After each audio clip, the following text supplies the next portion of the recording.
Hinduism, Hindutva है ना, और इस्लाम, मुसलमान, उसकी क्यों ऐसा सीधा सही बात आज। तो माइथोलॉजी, या फिर मैं कह सकता हूँ कि भारत का जो रूट है, तुम झगड़ा करवा के ही मानोगे है ना यार। मैं यहाँ पे था। चलो बढ़िया, अच्छी कोशिश है, और ऐसी कोशिश हमें भी करने की तौफीक ऊपर वाला दे। बिल्कुल। वैसे ही रॉकेट की स्पीड से एक और शब्द तुमने बोल दिया था, तो तुमको अंदाजा नहीं है शायद वो शब्द तुम्हारे ऊपर हमले भी करवा सकता है, तुम्हारे ऊपर हमले भी करवा सकता है, क्योंकि अभी जो माहौल चल रहा है ना, वो उसका नहीं चल रहा है। हाँ। क्या तुमने ऐसा बोला क्यों? सही बात है। वहां ये माहौल चल रहा है कि इसकी डैश क्यों, उसकी क्यों, ऐसा सीधा सही बात आ जाते हैं, हालांकि वो होते हैं बहुत अच्छे भक्त। अभी आपने बातों बातों में कहा कि कुछ कैरेक्टर है जो मैं यूज करता हूँ, ठीक है। राम जी का आपने नाम लिया, लक्ष्मण जी का आपने नाम लिया, ठीक है, कृष्ण जी का नाम लिया, कि भाई इन लोगों का आपने नाम लिया, एंड यू सेज दैट कुछ कैरेक्टर्स ऐसे हैं माइथोलॉजी के अंदर जिनको मैं यूज करता हूँ, है ना। तो आपको नहीं लगता कि ऐसे शब्दों की चयन की वजह से आपकी निंदा हो सकती है आने वाले समय में? देखो यार, एक चीज है, आपको कोई भी एक बात बोली मैंने चलो उस बात को छोड़ो यार, सूरज से रोशनी आ रही है, हाँ, है ना, आपको क्या मिल रहा है उससे? विटामिन डी मिल रहा है, विटामिन डी मिल रहा है, एनर्जी मिल रही है, प्रकाश मिल रहा है। आपका शरीर क्या कर रहा है? उसे ऑब्जॉर्व कर रहा है, उपयोग कर रहा है, बिल्कुल उपयोग कर रहा है। सूर्य को आपको जीवन के लिए उपयोग करना पड़ेगा। ये पेड़ पौधे, ये घास क्या कर रहे हैं? उपयोग कर रहे हैं। पानी नदी के अंदर है, उसे जो भी आप आज की तारीख में चलो फिल्टर करके पीते हो, उपयोग कर रहे हो। तो भाई ये मैं जिनकी बात कर रहा हूँ वो स्वयं ईश्वर के समान है, मैं मनुष्य हूँ, तो मैं अगर अपनी बात को कहने के लिए उनका उपयोग कर रहा हूँ, इसमें मेरे ख्याल से कोई चीज गलत तो है ही नहीं।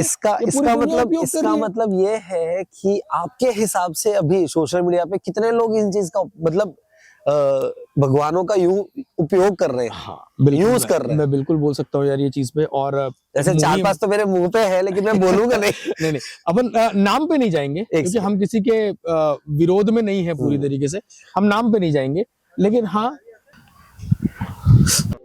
तुम झगड़ा करवा के ही मानोगे है ना यार। मैं यहाँ पे था कि हम किसी का नाम नहीं लेते, ठीक है। अब उपयोग तो सभी कर ही रहे हैं, जिन्हें उपयोग नहीं करना शायद उन साधु संतों को तो आप जानते ही नहीं, है ना।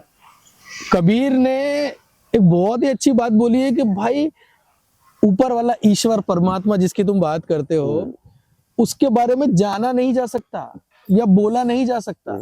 जिन्होंने जान लिया वो बोल नहीं सके, और जो बोल रहे हैं उन्होंने सच में जाना नहीं। सही बात है। तो उसके अलावा जो बोल रहे हैं वो सब कहीं ना कहीं अपनी चीजों के लिए, और मैं ऐसा नहीं बोल रहा कि अपने स्वार्थ के लिए। हो सकता है इसमें से कई सारे ऐसे लोग हैं जो समाज का भला भी करना चाहते हैं, तो उसमें यदि ईश्वर के नाम का प्रचार कर रहे हैं या अल्लाह के नाम का हम प्रचार कर रहे हैं, लेकिन वो तो प्रचार इसमें उपयोग वाली क्या बात है? देखिए, प्रचार से ज्यादा वो ये बोल देते हैं कि हमें फर्क नहीं पड़ता, मुझे फर्क नहीं पड़ता कि जमाना क्या कहता है वो वाला सीन आ जाता है कई बार कि भाई कि वो जिस तरीके की टिप्पणियां देते हैं, जिस तरीके की चीजें बताते हैं, या जिस तरह का सॉल्यूशन देते हैं, या जैसे जैसे क्वेश्चंस उनके पास लोग लेकर जाते हैं, अब तो इससे तो ये पता चलता है कि क्लियर दिखता है कि यार ये बनावटी है, बिल्कुल एकदम फालतू चीजें आप लेकर जा रहे हो। ऐसी चीजें जो डॉक्टर से पूछनी चाहिए उसके आंसर्स आप गुरुओं से पूछ रहे हो। आप गुरुओं से ये पूछो कि मन की शांति कैसे हो, आप लीन कैसे हो सकते हैं। धर्म गुरुओं से आप ये पूछो, आप ये पूछो कि भाई मेरे पेट में दर्द हो रहा है, ये दर्द कब खत्म होगा। तो this is not a understanding. लेकिन वो क्या है कि कल शायद अपन बैठे थे तब ये बात हुई थी अपने बीच में कि कुछ चीजें ऐसी हैं कि जिसको बुलाना नहीं पड़ता, वो खुद ब खुद आ जाता है। तो उसमें से एक चीज मुझे ये भी लगती है कि न्यूसेंस जो है ना, वो उसको बुलाना नहीं पड़ता, न्यूसेंस ऑटोमेटिकली आ जाता है। तो उन चीजों को हम लोग कैसे सॉर्ट आउट करें, क्योंकि अभी बोथ आर ट्रेनर्स। हम लोग जब कंपनी में जाते हैं, अभी मैं जैसे कॉलेज वगैरह में जाता हूँ, तो मैं अगर पूछ लेता हूँ ना कि राम जी के भाई कौन थे, तो they are give the only one answer, Lakshman. बोले राम जी की जगह पे राज किसने किया 14 साल, या उनकी पदवी संभाली किसने, तो उनको नाम ही नहीं पता। नहीं पता होगा। और आज अभी की के youth को नहीं जनरेशन पता, अभी की जनरेशन तो that's the main- जिसे बोलते हैं जेन जी, इसे तो नहीं पता। that's the main issue। लेकिन उनको ये सब पता है कि क्या प्ले कोल्ड प्ले हाँ। और पता नहीं ये दलजीत, इल्यूमिनाटी, इन सब के बारे में उनको पता है। पता है। लेकिन इतना ज्यादा प्रचार होने के बावजूद, इतना ज्यादा लेवल पे होने के बावजूद हमें सेटिस्फेक्शन आंसर ही क्यों नहीं मिलता मैं फ्रॉम माइथोलॉजिस्ट प्रेजेंटर्स के सामने। मैं बिल्कुल आपको इस चीज के बारे में बताऊं कि पंगा क्या पता है हिंदुस्तान के अंदर, इंडिया में ये चल रहा है जो अभी। आप जब धर्म की बात करते हो ना, तो धर्म को आप दो चीजों से जोड़ देते हो, राइट। ठीक है। एक धर्म को आप जोड़ देते हो डर से। कई सारे बाबा आपको दिखेंगे जो बोलेंगे 100% कि आप ये नहीं करोगे तो कढ़ाई में पकोड़े की तरह तले जाओगे, है ना, नर्क मिलेगा।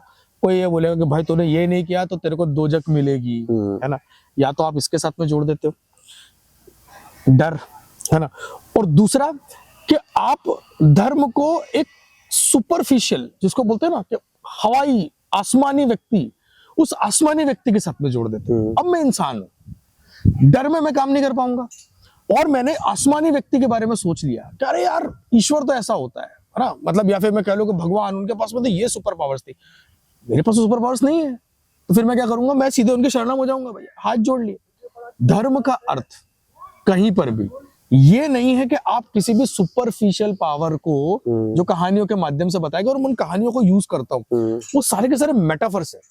मेटाफर्स है कि आप कैसे अपनी आज पर्सनल जिंदगी के अंदर अच्छा काम करने के लिए, अपने परिवार को सही रखने के लिए, आपने कहा ना मेंटल पीस की बात करें, उस मेंटल पीस को रखने के लिए, समाज में सौहार्द को रखने के लिए वो पावर्स जितनी भी यूज की जाती है वो मेटाफर्स के माध्यम से यूज की जाती है। हम कई सारी कहानियों का इस्तेमाल करते हैं कॉर्पोरेट के अंदर मैनेजर्स को, उनके सीईओज को ट्रेन करने के लिए।